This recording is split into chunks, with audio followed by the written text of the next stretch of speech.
The Galaxy S26 Ultra is just weeks away from its official launch, and at this point, the leaks have revealed almost everything. Today, I'm breaking down all the confirmed details about what's shaping up to be the most powerful flagship smartphone of the year, including the expected pricing and the official release date. But before we dive in, let's address the bigger picture.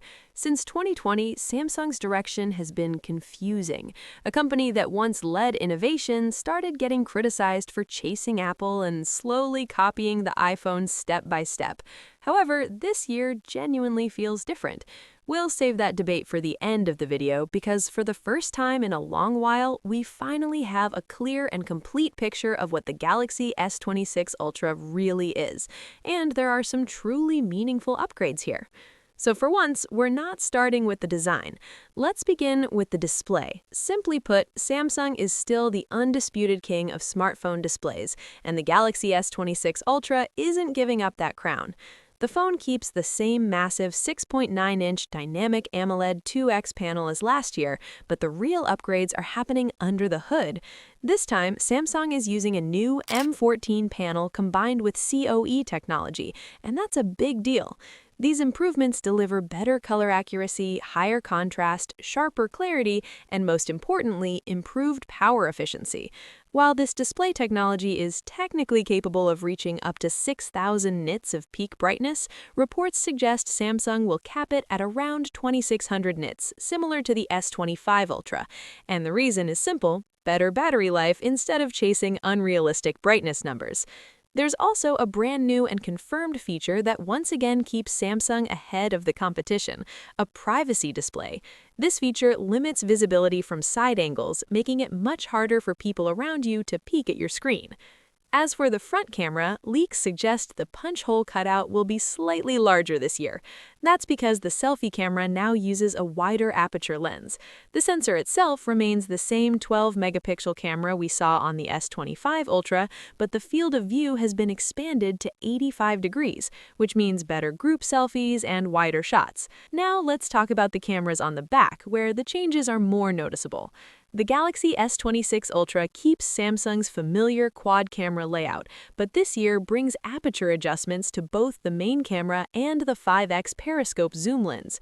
The ultra-wide and 3x telephoto cameras remain unchanged. On paper, these upgrades may seem minor, but when combined with Samsung's new image processing improvements, we should see a clear jump in both photo and video quality. That said, I still personally wish Samsung had upgraded the 3x zoom sensor. Moving on to performance, the Galaxy S26 Ultra will be powered by Qualcomm's Snapdragon 8 Elite Gen 5 processor. Thanks to Samsung's close collaboration with Qualcomm, we're getting a special 4-Galaxy version with higher clock speeds. Based on everything we know so far, this is expected to be the most powerful mobile chip of the year, even outperforming Apple's A19 Pro. But performance isn't the only story here. Efficiency is just as important, and that brings us to the battery. Samsung is once again sticking with a 5,000 mAh battery for the 6th year in a row, a capacity that dates back all the way to the Galaxy Note era. However, the real upgrade this year isn't battery size, it's efficiency. With a more efficient chip, power-saving display technology, and smarter brightness limits, real-world battery life should see a noticeable improvement. It may not look impressive on a spec sheet, but in everyday use, this is where users will actually feel the difference, and that matters. Charging is also getting a welcome upgrade. The Galaxy S26 Ultra will support Qi 2 magnetic wireless charging at up to 25 watts, and wired charging finally jumps to 60 watts, up from 45 watts on the S25 Ultra. That's a meaningful improvement. Now let's talk about the design. The Galaxy S26 Ultra's design is now fully clear and essentially confirmed. We've already discussed it in previous videos, so I won't repeat everything here.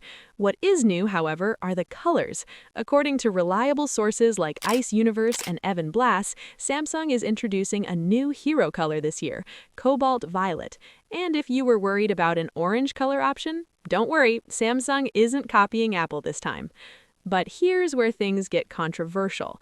There are rumors suggesting Samsung might switch back to aluminum instead of titanium, similar to what Apple did with the iPhone 17 Pro. For Apple, that decision made sense due to the phone's bulky unibody design, but for Samsung, this move would make far less sense. The S25 Ultra is already one of the lightest flagship phones on the market, and Samsung has some of the best thermal management in the industry. If Samsung actually drops titanium, it would feel like a step backward, prioritizing cost-cutting over premium build quality. I genuinely hope titanium stays because this is an Ultra phone, and that's exactly how it should feel. Finally, let's talk about launch details. The Galaxy S26 Ultra is expected to be announced at Samsung Unpacked on February 25th, with availability starting on March 11th.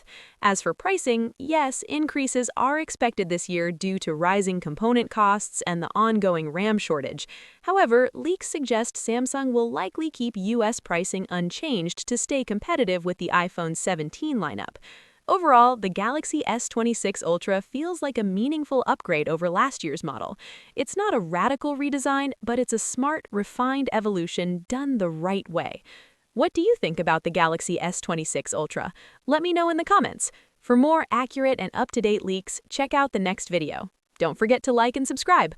Thanks for watching, and I'll see you in the next one.